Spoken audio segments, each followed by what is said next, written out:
ముందుగా అంగస్తంభన సమస్య లేదా ఎరెక్టైల్ డిస్ఫంక్షన్ అంటే సెక్స్ చేసేటప్పుడు అంగం గట్టిగా లేక సెక్స్ చేస్తున్నప్పుడు ఇట్లా వెజైనాలోకి అంటే యోనిలోకి పెన్నిస్ ఇన్సర్ట్ చేస్తున్నప్పుడు పెన్నిస్ స్టిఫ్నెస్ ఉంటే వెజైనాలోకి ఇన్సర్ట్ అయ్యి సెక్స్ చేస్తారు. అలా కాకుండా సెక్స్ చేస్తున్నప్పుడు పెన్నిస్ మెత్తగా ఉండి కిందకి బెండ్ అయిపోతుంది అనుకోండి, ఇట్లా లోపలికి ఎంటర్ అవ్వకుండా కిందకి బెండ్ అయిపోతుంది అనుకోండి, దాన్నే అంగస్తంభన సమస్య లేదా ఎరెక్టైల్ డిస్ఫంక్షన్ అంటారు.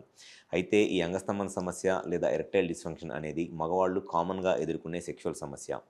ఈ అంగస్తంభన సమస్యకి మెయిన్ రీజన్స్ వచ్చేసి ఒకటి, ఎక్కువ మందిలో ఈ ప్రాబ్లం రావటానికి ఇది ఒక లైఫ్ స్టైల్ డిసీజ్. అంటే మన ఆహార అలవాట్ల వల్ల, మనకున్న ఈ స్ట్రెస్, యాంగ్జైటీ, ఎమోషన్స్ వల్ల చాలామందిలో ఈ అంగస్తంభన సమస్య రావటానికి ఒక ముఖ్యమైన కారణం.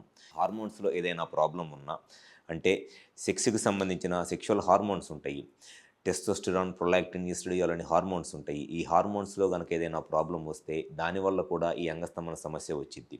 అండ్ కొంతమందిలో డయాబెటీస్, హైపర్‌టెన్షన్ అంటే షుగరు, బీపీ లాంటి ప్రాబ్లమ్స్ ఉన్న అటువంటి వాళ్ళలో కూడా ఈ అంగస్తంభన సమస్య రావటానికి చాలా ఎక్కువ అవకాశం ఉంటది.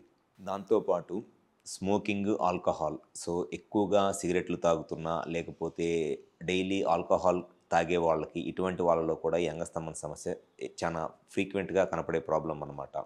అండ్ దీంతో పాటు ఒబేసిటీ అంటే బాగా లావుగా ఉండటము, కొలెస్ట్రాల్ లెవెల్స్ బాగా ఎక్కువగా ఉండటము, ఫిజికల్ యాక్టివిటీ ఏమీ లేకపోవటము, ఇటువంటి వాళ్ళలో చాలామందిలో ఈ అంగస్తంభన సమస్య లేదా ఎరెక్టైల్ డిస్ఫంక్షన్ రావటం అనేది చాలా కామన్‌గా జరిగే ఉండే సెక్షువల్ ప్రాబ్లమ్.